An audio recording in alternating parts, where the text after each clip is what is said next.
Good afternoon. I thank everybody for joining us today.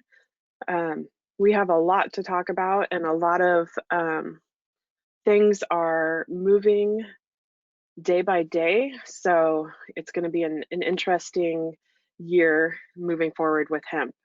To start with, what I would like to do is let you know that I have my coworker, Emily Roque, who is available as well on this webinar. She's our hemp testing specialist. So between the two of us, we're hoping that we can answer your questions. We're going to start by going over kind of a timeline of how we got to where we are.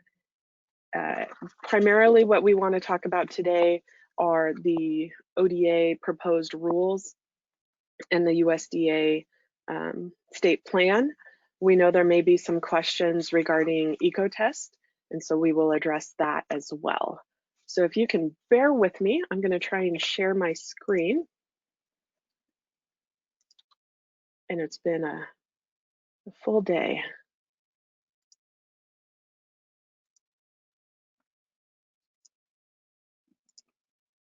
Actually, you guys can see my screen. Is that correct? Can you see it, Emily? Or if somebody could send me a question or comment and let me know if you can see kind of a timeline on a black. Oops.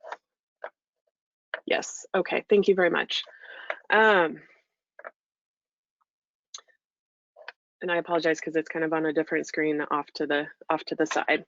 So basically, Oregon has had a hemp law on the books since 2009. The 2014 Farm Bill, which was passed by Congress, gave states the opportunity to operate a pilot program for hemp, either under the state land grant university or Department of Ag. And so in Oregon, for a number of reasons, it came to ODA, including that original 2009 statute. ODA started issuing registrations, as many of you know, in 2015. We started out with 13 growers and like 105 registered acres. Then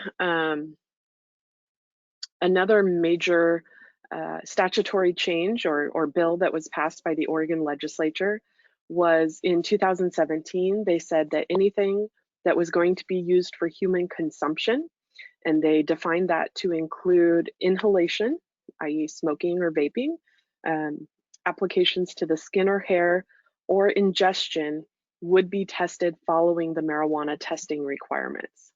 Those rules are written by the Oregon Health Authority, and ODA's rules refer to them by reference. So that requirement for post-harvest testing, meeting a 0.3 total THC for post-harvest smokable hemp or any consumable product have been in place since 2018, following that 2017 bill. Then in December of 2018, we had the 2018 Farm Bill. What that did was created a program at the federal level for the USDA to regulate hemp. It's going to be basically a delegated authority to the states that want to regulate hemp in their state. We have to submit a state plan to the USDA for approval, showing that we meet what their requirements are. Part of the 2014 Farm Bill changed the definition of hemp to include not only the below 0.3% Delta 9, but also that it included derivatives of hemp. But further down in the 2018 Farm Bill, it talks about how the testing is conducted. And it does say that the testing must include be post-decarboxylation or similarly reliable method.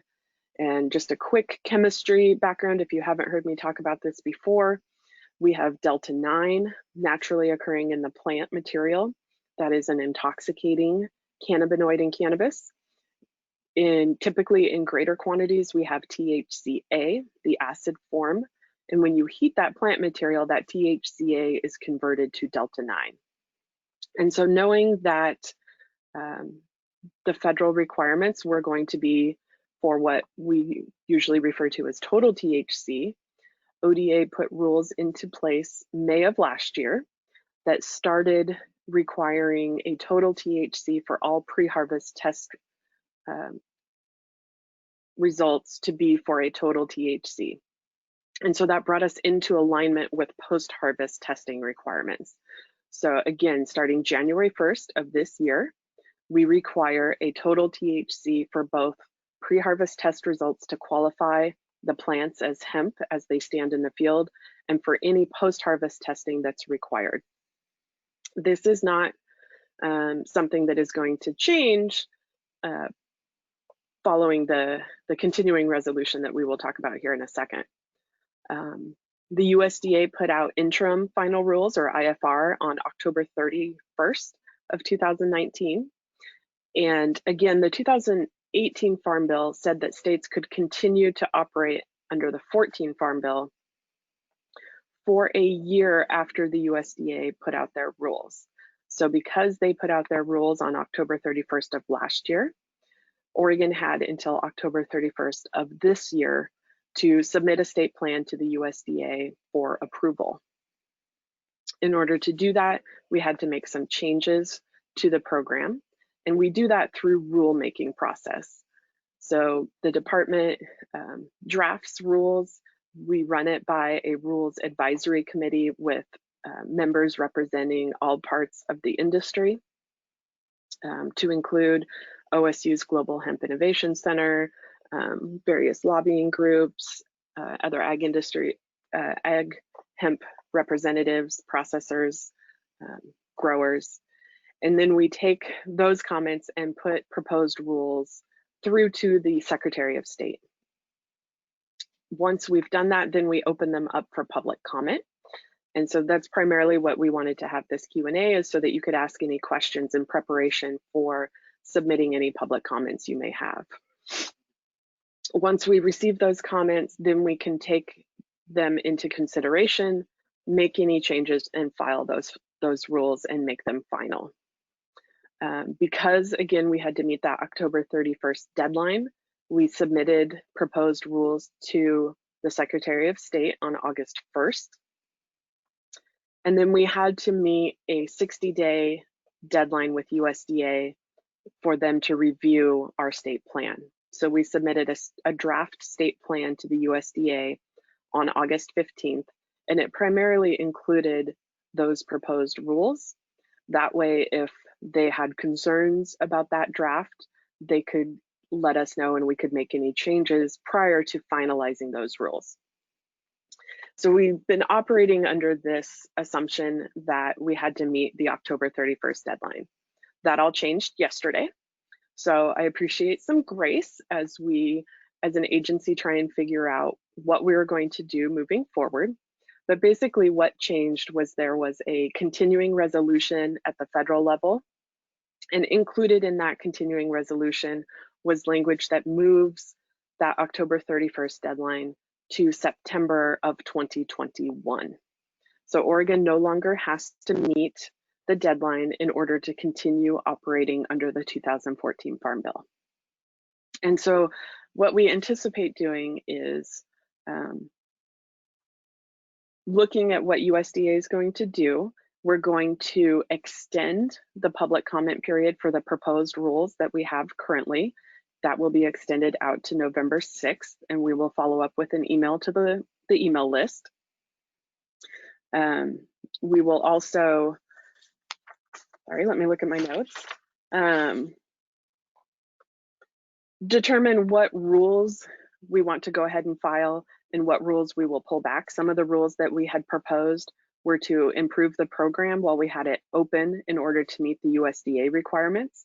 And so it's likely that we will continue to move forward with those rules, but pull back things like background check, the 15-day pre-harvest interval, and the amount of plant that is included in the composite sample.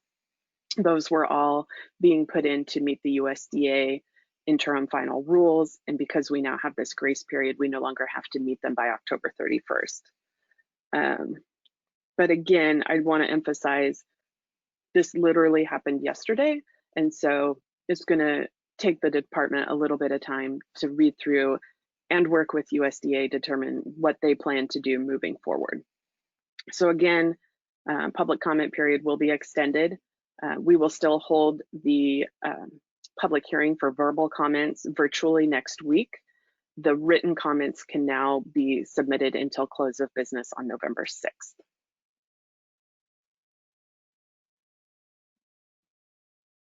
And then before we get into all of the questions, I would like to address the situation that also has been happening this week with EcoTest. EcoTest is one of the laboratories that has been doing hemp testing. In order to be a qualified lab to do hemp pre and post-harvest testing, they must be accredited by the Oregon Environmental Laboratory Accreditation Program, otherwise known as ORLAP, and they must be licensed by the Oregon Liquor Control Commission, OLCC. OLCC announced on Wednesday that they suspended EcoTest's license, and that any tests done on or after August 21st of this year are not valid tests. And so we are working in concert with our sister agency because, again, if they're not licensed, they are not a legal lab to do hemp testing. So we've sent an announcement out about that. We also followed up this morning, letting folks know what ODA is doing. Basically, we are pulling together a list of any growers that we know who had their fields sampled on or after August 21st. We're contacting those growers directly. We're hoping that if they still have crop standing in the field and it isn't too late in the season for them, that they can get that crop retested. Because in order to be a valid test, it must be sampled as the plants stand in the field.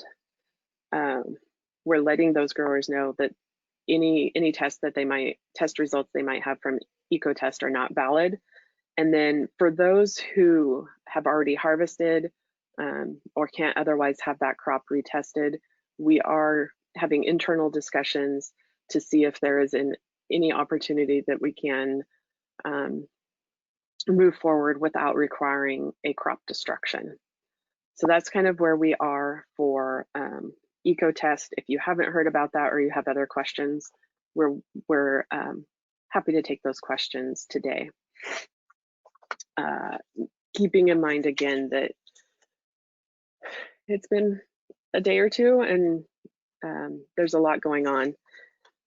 Emily, do you have anything that you would like to say before we get into the question and answer part? Nope, I think you gave a great summary of where we're at right now. Okay.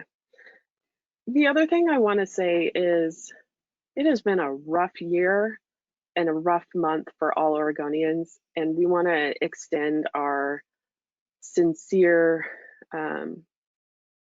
wish to help you as best as possible in this industry to move forward. We know that all Oregonians have been impacted by the wildfires, even if not directly.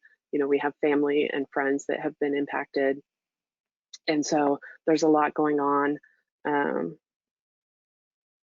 Work with us, call us and talk to us, and we will do our best to help you as we move through all of these really confusing and quickly moving issues. So with that, please start typing any questions that you may have. I did have a couple that I received prior to the webinar. The first being, and I think this one's for you, Emily. I have a pre-harvest test with total THC at or below 0.3. Can I sell it to another party on the basis of the pre-harvest test, regardless of the time between harvest and the sale and transportation of the material to the buyer? Yeah, so as long as who you're selling to is another registered person, that's fine. There's no limit on the amount of time that you have from when that test was occurred to how long you have to sell it. So that seems fine to me. Agreed. So question number 2, my buyer requires a new COA or certificate of analysis on the dried biomass. The current test result is now at 0.36 total THC due to the time difference between my pre-harvest test and the actual harvest date. Is this sale legal since I'm selling to another registrant in the ODA hemp program and not to a consumer? That's the first part. And then the second part is, can I sell this material to a buyer in another state that has an approved hemp program as legal industrial hemp?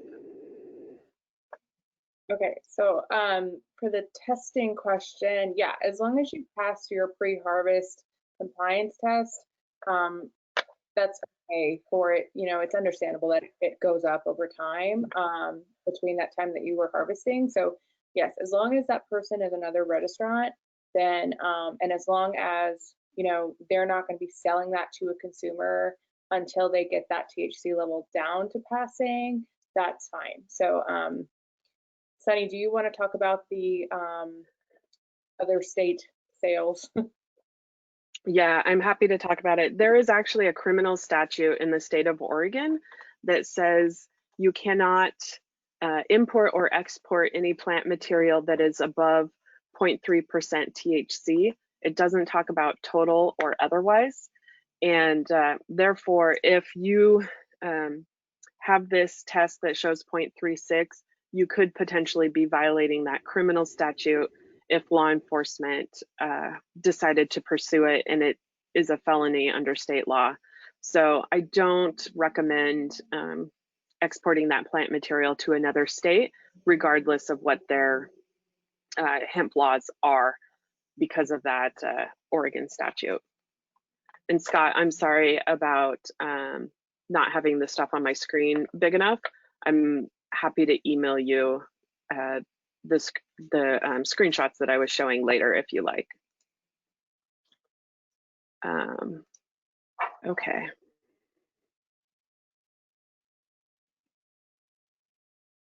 So along similar lines, you know, you've been storing this hemp for 18 months and you have a new test result on that dried hemp that shows that it's above 0.3. Can you still sell it? Do I have to report it? Things along those lines. So I think that question really is similar to what we were talking about before. Again, as long as you're still registered and selling to another registered person or company within the state of Oregon, you would be legal. I think, you know, there's no required post-harvest testing of that biomass on the grower's part from the state. That is between you and who is purchasing your product. But just keep in mind, in these scenarios, anything that's above 0.3 cannot be sold in the usable hemp market. So this biomass would not be appropriate for smoking. Anything you want to add to that, Emily? Yeah, so basically the handler, what they're going to have to do is remediate that down to where passing before they can end up selling that. So, you know, it's easier to remediate out THC into like an extract or a concentrate than it would be to remediate out THC if you were solely wanting to sell the flower or like a pre-roll or something like that. So that would be the option there. Yeah.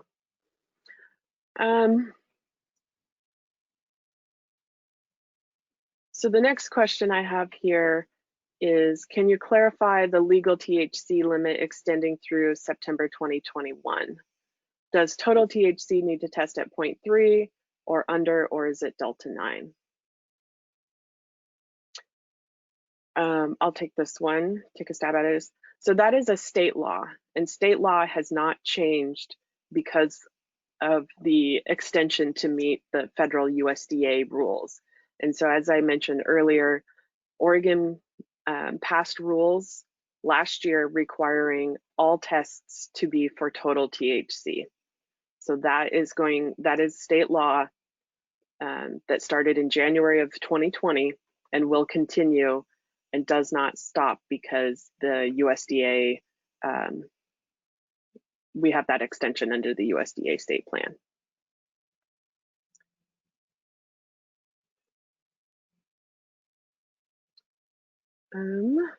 So Antoinette, you are referencing a section of the rules. And that, I think, is in the proposed rules, if I'm looking at that correctly. Let me know if I'm not. And that is specifically around seed testing laboratories that are doing germination tests. It doesn't mean that they don't have to be registered with the DEA. So for those of you who are not familiar, part of the 2018 Farm Bill requirement is that the labs doing hemp testing have to be registered with the DEA. There are no labs in Oregon that are registered with the DEA, and that requirement has been dropped at the federal level, either until USDA files their final rules, or there may be a change in that requirement when the USDA publishes their final rules. So at this point, Oregon does not have to meet that requirement. The reason it is a concern for the industry is if a lab works with marijuana, even like we have in Oregon where we're working with state legal marijuana, the DEA will not register that lab. And so we're having, that is an issue within a number of the states on how to find labs that can meet that requirement. So hopefully, hopefully that helps. Thanks for the clarification, Antoinette. We will take a look at that section and see if we can clarify it, and I may reach out to you later to talk to you more about that.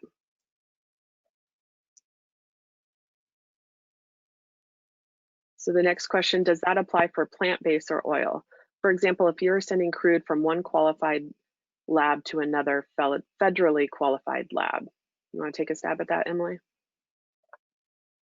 So I think it's the total THC and the 0.3.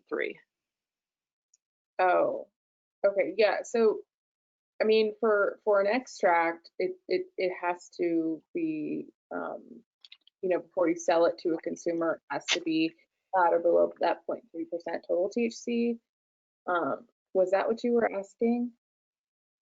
And I wonder, James, are you asking, can you send crude oil across state lines? And if that's the question, the answer is absolutely not, unless it's below the 0.3 total THC. Just absolutely, Oregon state law would look at that as moving marijuana across state lines.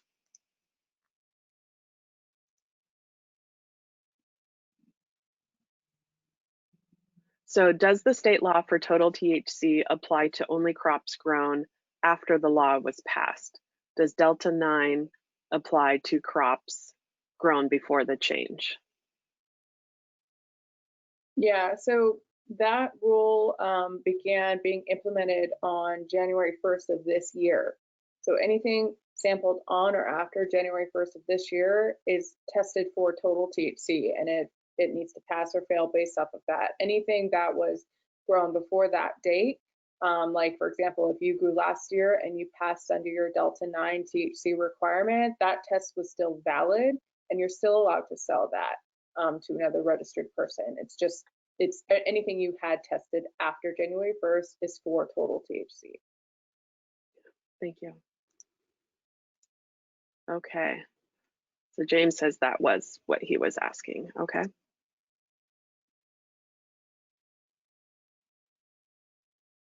Other questions about the rulemaking process, the USDA state plans?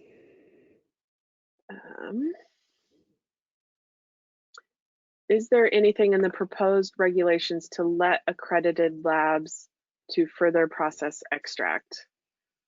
I guess maybe I'm not understanding. I don't think that there's anything prohibiting the labs other than using material within your own states.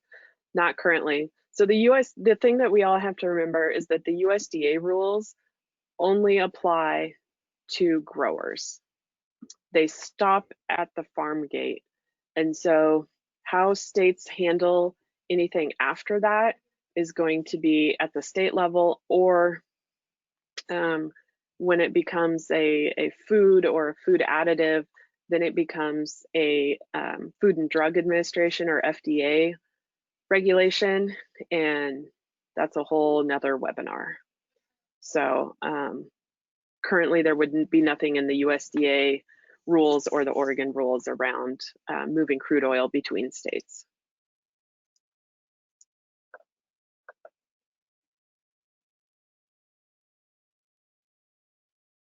So how does the USDA delay announced this week an implementation of the 2018 Farm Bill going to affect Oregon harvest, specifically in terms of total THC versus Delta 9? Oregon is not under the 2018 Farm Bill, correct? Wanna take that one, Emily? So yeah, so even though we still operate technically under the 2014 Farm Bill, we have that in our statute, that THC rule.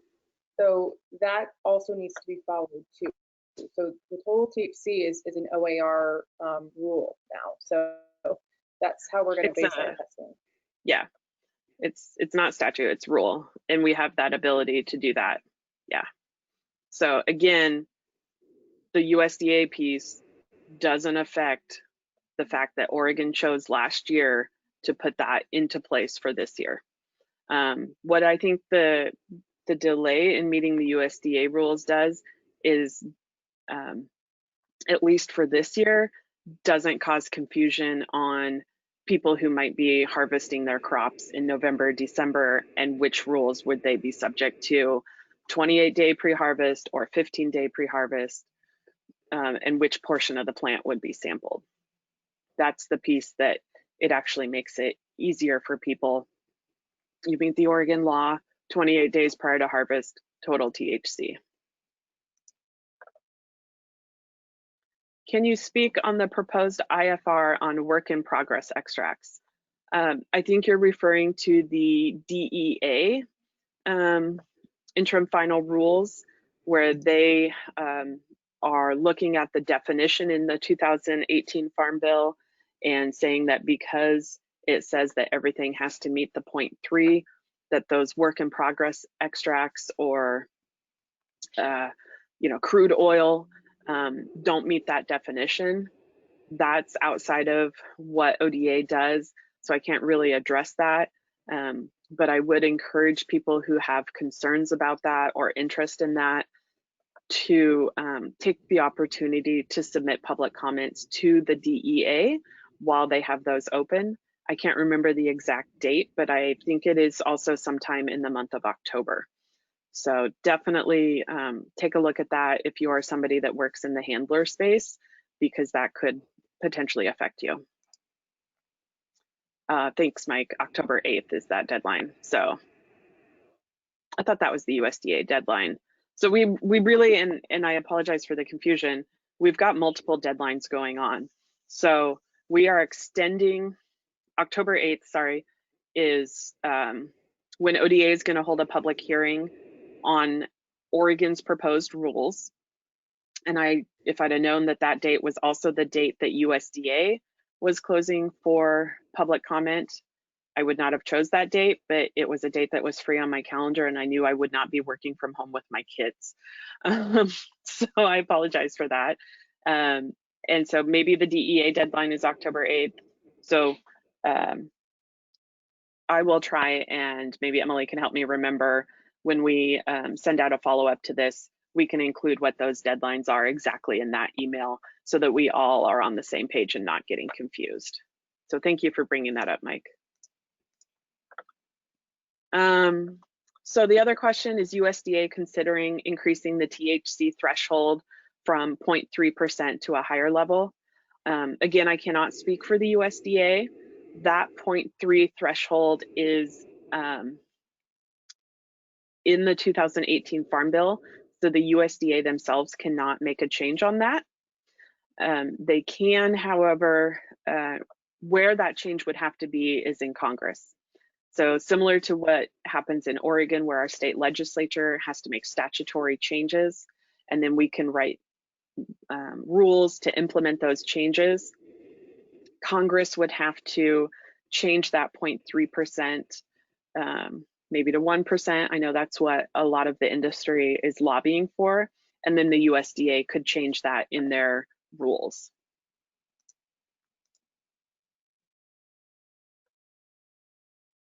So just to be clear, Oregon will be using total THC for this year's harvest testing requirements unless there is a rule change by Oregon.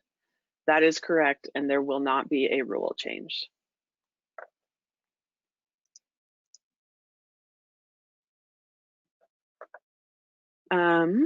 Okay, so it sounds like state law and USDA law with THCA and THC testing are aligned currently, which says that hemp that reaches consumer as smokable has to be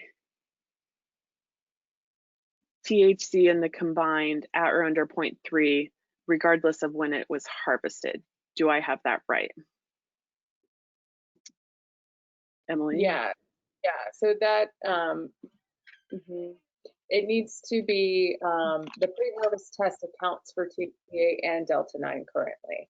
So it's the same thing. Right, and then as smokable, it must also meet that 0.3. So that does mean that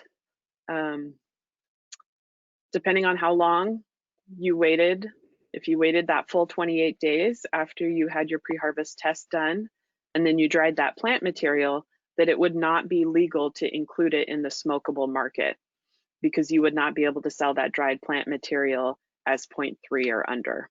It would still be legal to move into extracts or concentrates because then that final product that's made out of the extract or concentrate can either be distilled, isolated, or diluted to reach that 0.3. So it can be difficult, if not impossible, from what I understand, to have a pre-harvest test result that would meet the smokable requirement.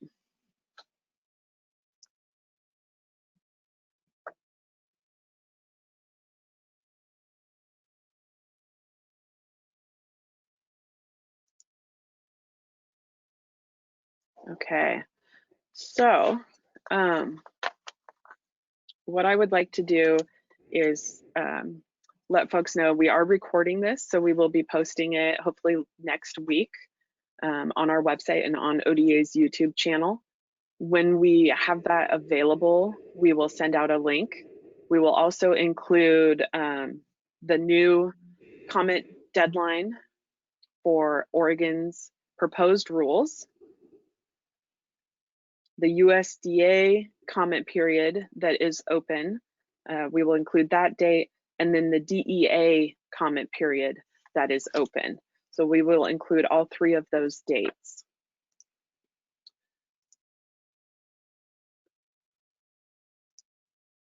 Honey, I received a question from someone this morning who asked how they could make a comment for our rule specifically. Do you know the process for that?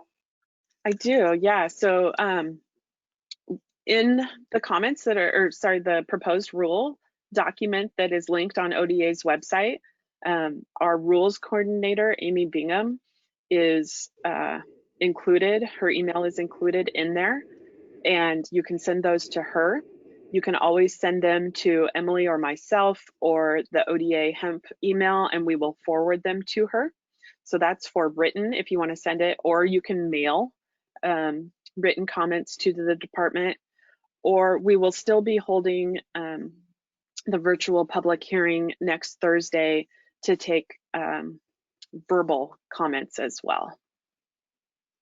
And we'll include that if we, inclusion is really important to me and making information accessible to people. So the only delay on getting this information out will be me getting subtitles available on the video. And so as soon as I can get those subtitles on the video, we will have this information out. If that is prior to the virtual hearing next week, we will include all of the information for how to make those public comments as well.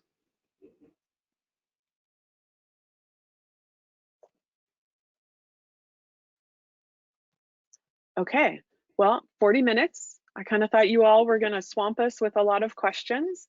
Are you sure you don't have anything else that you want to ask Emily or I before we close this webinar for today?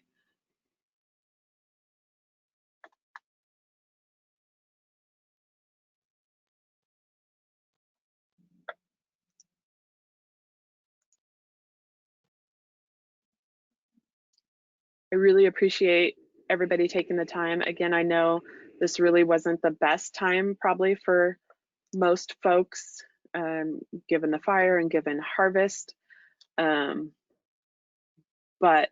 we wanted to try and be available as much as possible. The other thing that I want to announce is that we are going to have a hemp seed webinar on October 29th. I'll be sending the information out for that soon as well. Our seed regulatory manager will be presenting, as well as OSU's seed certification program. So hopefully you can make that or watch that when it is available on our website. I think that's going to be really useful and important information. Chelsea has a question, Emily. If you have hemp from 2019, is it still legal to sell if it passed pre-harvest? Yep, absolutely. Yeah. Again, it qualified to be legal hemp as the plant stood in the field. It is legal to continue to sell it, with the caveat you do need to still be registered with ODA as a grower, but you don't have to have any grow sites registered. So if all you want to do is sell what you grew last year, can you remind us what that fee is? Yeah, I think it's $250 just to get that base grower registration, and then you can get that, still have your harvest lot, and as long as it passed when you did the test, then you could sell that to another registrant. Right. Okay. And then Kelly asked about repeating the October 8th meeting info. So we will be holding a virtual public hearing due to COVID. The information is available on ODA's website, and that is to provide comment on Oregon's proposed rules if you don't want to provide written comment. Either way is acceptable. And then another question. Table 1 in Exhibit A has changed based on acreage. Is there anything else I'm missing that is changing with sampling for the labs? So again, that's in the proposed rules. And if that were to go through, the other pieces that changed on sampling for the labs would be the time period prior to harvest. The current USDA rules require 15 days, not the 28 days that Oregon uses. And then I think the other biggest change is the fact that the current sampling requires about 8 inches of the growing point, and the USDA is about 2 inches. Can you remember anything else, Emily? That so a harvest lot is based off of strain now too, Right. as well. So if that were to get approved and we enacted that, each harvest lot would need to be a strain, so you can't combine strains in your fields anymore. And so a sampler would need to sample each strain for a pre-harvest test. Correct. And again, those are proposed rules that have not been adopted. And so that is not for the 2020 harvest season. Will a hemp handler's license allow me to purchase CBD tested in 2019 and sell as smokable? Are you talking about Okay, or is there another license required to purchase and sell to consumers as smokable?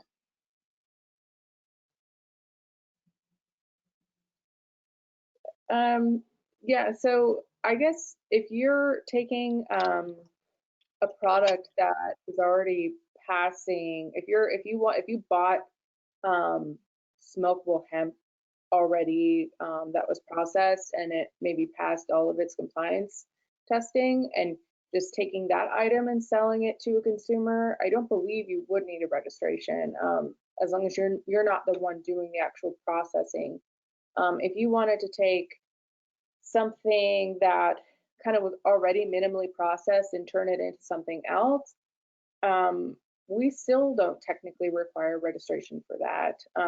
If you a handler registration is if you're taking raw hemp and then you're turning it into a product, but if you're going within that like mid chain, then you would just take that, just as long as you made sure that the testing was still complete before you send that to the consumer or sell that to the consumer. Um, Right, and so that mid-range would really apply to like an oil or a distillate. Um, if you're taking flower from a grower, for example, you would need to have that handler registration in order to turn that minimally processed flower, maybe trim the buds into pretty retail ready flower that is then packaged and sold to consumers. You would need that handler registration in that case, right, Emily? yeah, yeah, yeah. And then what kind of testing would you be required to do of that as the handler? So for like smokable hemp, it would be pesticides, water activity, moisture content, and then the THC, CBD content as well. And those tests needs to be in 30-pound batches as well. Yeah, thank you. So, and Jacqueline, that would apply to pre-rolls as well. So unless you were taking that flour that's already been tested, like Emily was talking about, and then made the pre-rolls, um, let's take a step back. I'm buying flour from Emily, who is a handler, and it's already had all that testing done, and then I want to put it into paper and sell those pre-rolls. I would not need a registration. But if I bought the plant material from the grower and I want to make the pre-rolls, then I would need to have the plant material tested, and then I could put it in the pre-rolls and sell it retail as long as it met that 0.3 total THC. Yeah. Um, and then Chelsea asked, where do we read the proposed rules? They're available on ODA's website, and you can get there at oda.direct/hemp. And then on the left-hand side, you will see a link that says hemp laws and rules, and they are linked on that page. That's the easiest way to get to them. You can also go to the Secretary of State, but I don't recommend it. It gets confusing pretty quickly.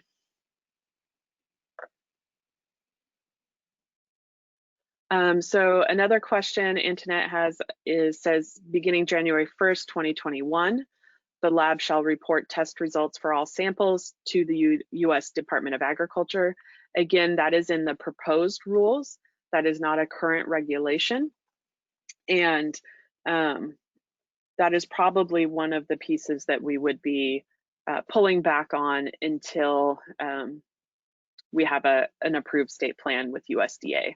So I think that's a piece that you can fairly confidently count on having that requirement be extended at least until that September deadline, if not longer.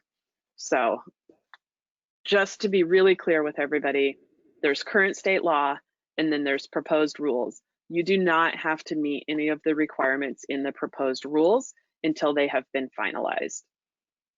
And there are a number of pieces in those proposed rules that will likely not get finalized in this current round of rulemaking. We will be doing this again next year.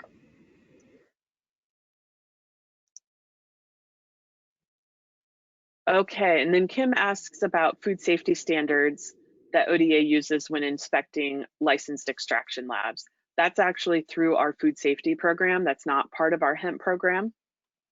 And so these rules do not address that. Just for everybody's education, If you are working with a food ingredient, a food item, or selling a food item, the example I use is a mill grinding wheat into flour, a bakery making bread, and a store selling that bread. Everybody in that chain must have an ODA food safety license. They will be looking for basic sanitation. Are you keeping rodents and insects out of the food? Are you keeping hot foods hot and cold foods cold? Are you providing hand washing and bathroom facilities for your employees? That's all covered by ODA's food safety program. And that applies to hemp, to marijuana, to any other food item in the state of Oregon. Okay. Thank you for that question, Kim. That's a good one. With that, you can always email Emily and I. We're happy to help as best as we can, or give us a call.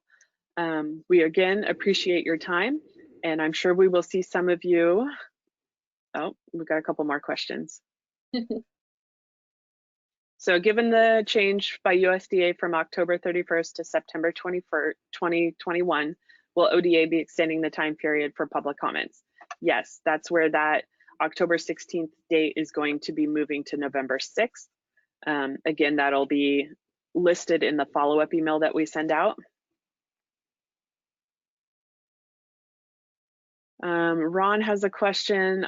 A farmer had a pre-harvest done and 30% is cut. I'm not sure what your question is there, Ron. Okay, the farmer used EcoTest and has not gotten anything back yet. Yeah, that grower can reach out to us, Ron.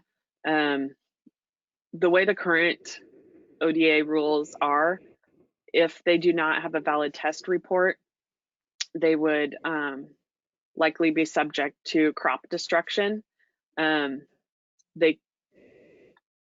I'm not advocating that anybody destroy that crop at this point. We're still trying to figure out exactly what our options here are here at ODA. I would recommend that if that particular grower thinks that they could get the other 70% of the field tested and it would meet the 0.3, I would recommend that they do that as the first step. And then we will work with them to figure out what, if any, options are moving forward for the 30% that's already harvested.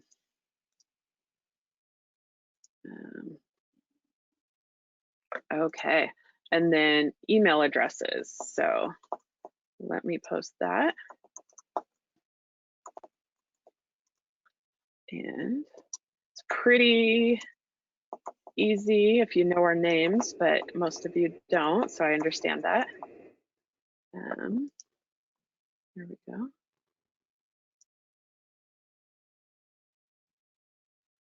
If you are handling already processed CBD oils and isolates, do you need a hemp handler registration, Emily? If you're handling already processed CBD extracts and isolates, do you need a hemp handlers? No, if you're taking that and then you're making it into, you're taking that oil and putting it into something, then technically no, you wouldn't. Then I always say that with a caveat, make sure that you're getting your testing done before you sell that to a consumer. Absolutely, thank you.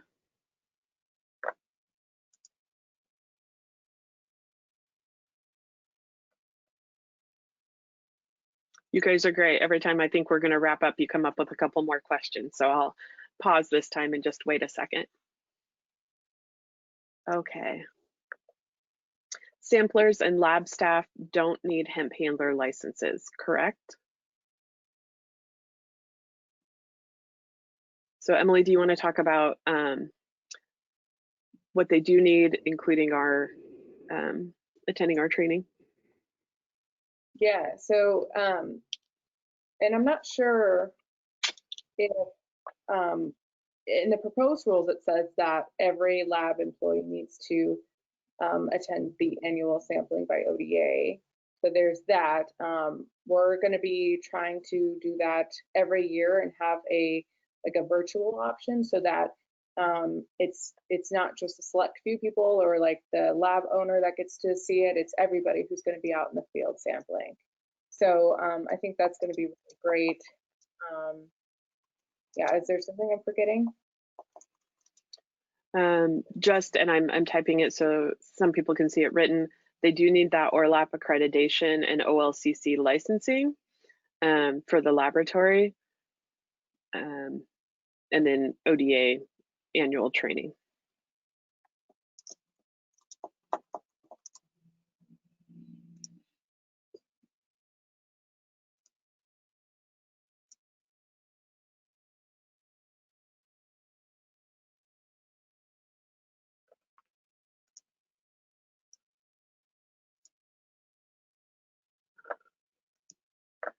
We had somebody who's a little late to the session. How does the interim extension affect the October 31st harvest deadline?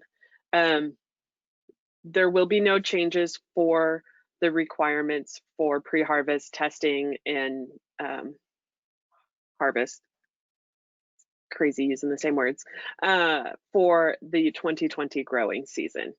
So anybody harvesting in November and December are subject to the same requirements as anybody who has harvested up to this point. 28-day pre-harvest test and testing for total THC as the plants stand in the field.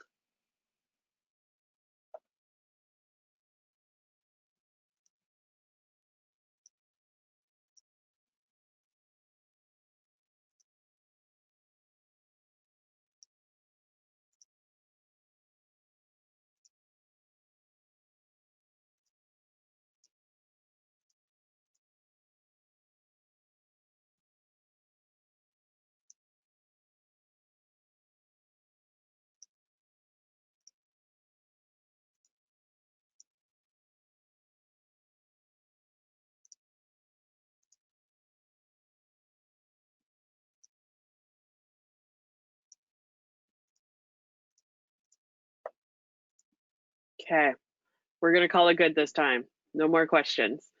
Again, we really appreciate everybody taking the time. If you have friends or coworkers who are not able to watch, we will be sending out a link for this hopefully next week, along with those comment period dates for the various agencies that have open public comment periods. Appreciate your time, and at least here in Salem it's not raining, so enjoy your afternoon and your weekend. I can remember how to turn it off. Good one.